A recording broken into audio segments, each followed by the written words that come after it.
How's it going, everybody? Welcome to our small carrier market update, which we are now going to do live here weekly. The reason why we wanted to do this weekly is because I wanted to make sure that we provided more real-time insights. This is going to be obviously this is one of the things that you want to stay on top of. In order to do that, you got to have better and more consistent data. So I wanted to take this as an opportunity to get this in front of you and really give you insights as to what's happening. Yeah, this is powered by Playbook. So excited to be able to bring this to you through Playbook. What we're going to do over the next 5-10 minutes is we're just going to go over some things that we're seeing from the market standpoint. I want to give you some insights and some ways that you can use the information ahead to really start navigating and be better able to plan your business for the week. So let's go ahead and dig on into it. We're going to start looking at some things that really stand out to me. Number one, what I saw that's really starting to stand out is that your outbound tender rejection index. Now, these are the amount of contract tenders that are rejected that spill over into the spot market. So right now we're at 6.61%.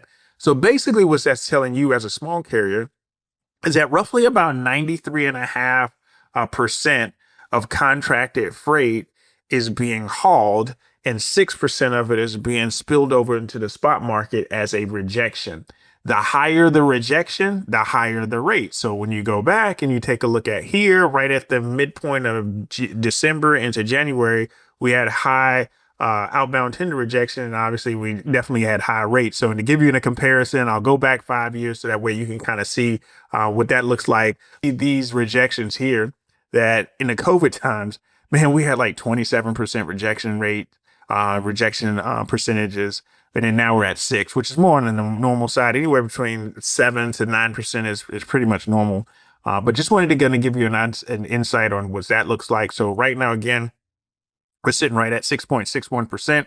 That is increased about anywhere between almost a 0.5%, close to a 0.5%. So once that moves up, we can kind of move forward on that. So that's where we are as far as our outbound rejection. So we'll go back to our screen, and it shows that we've got a 1% month change over that. The next thing that I think that's been pretty cool to see is we're finally seeing volumes tick up, right? So volumes has now hit 10,419 as far as an index standpoint, which is up. It's up, considering the fact we were in the nines a little bit over the last 2 weeks. We've been in the nines, 9422 back May 25th. So we've been down in the nines. So seeing that kind of rebound is really, really a strong indicator that things are showing a little bit of balance. From a small carrier perspective, obviously, we'd love to see these volumes over here in the 15s and 16s like COVID.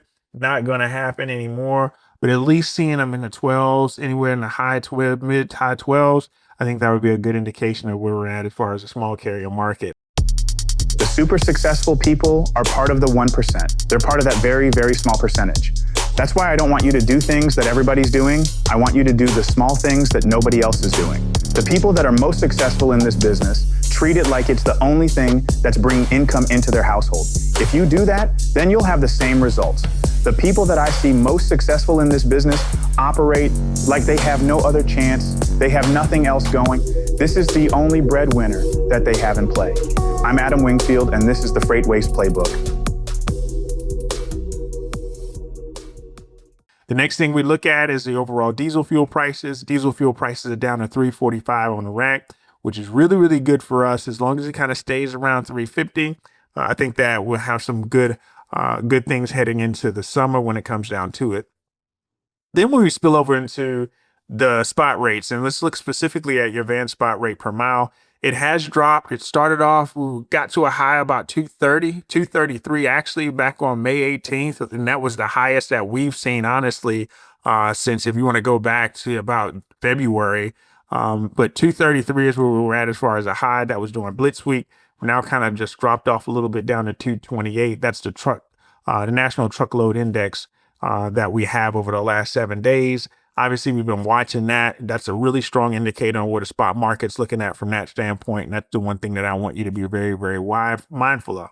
Now, as far as areas and regions, and I want to give you a few areas that stand out in terms of rejections. And let me tell you, and let's take a look at this bottom left-hand screen.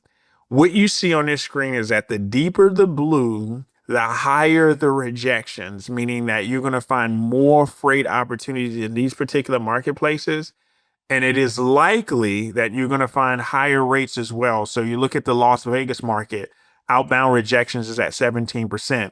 You go to Des Moines, Iowa, outbound rejections at 14%. So you come down here in the Savannah market, outbound rejection is almost 20%, meaning almost 20%. My contract for carriers are moving 80 and it's spilling 20% over into the spot. Same thing in the Tifton, 20%. When you looked at the Jacksonville market, 20%. So that's pretty much a hot market down there. So these are hot markets for you to be able to say, hey, you know what? I'm going to take a really, really keen eye on these particular markets and see what rates look like out of that area. But at least from a density standpoint, you have a high likelihood of being able to get freight out of these markets versus a market like Albuquerque, which has a 0.84 rejection. That is not giving you a lot of freight to choose from when you go out into the Albuquerque marketplace. So be very, very cautious on this screen. Be very, very cautious on the places that you go that are really, really shaded lightly. And then the ones that you're shaded heavily on the blue and the darker blue side, especially in the dark blue, you know that rejection is going to be high. The next thing that I want to look at in terms of that is a spot market conditions. So you can see rate changes over the last 4 days. So the ones again with the darker blue, meaning that you're going to have a higher rate change than you're going to see in the reds. The ones with the red, you can see that there's going to be a decrease in overall rates. So get yourself an impression of the screen. I'm placing my truck in areas where I'm not going to be in that dark red. Anything if I can be in a neutral area, like Greensboro is pretty neutral when it comes down to that. Blue, sometimes that's going to be what we call fool's gold, because sometimes that's going to put you into an area that you're not going to want to be. So like you might see here in Albuquerque, again, we talk about the Albuquerque or outbound tender rejections, but now they also have spot rate average increases. But then when you take a look at that, you got to consider volume from those areas also. So be very, very careful from that.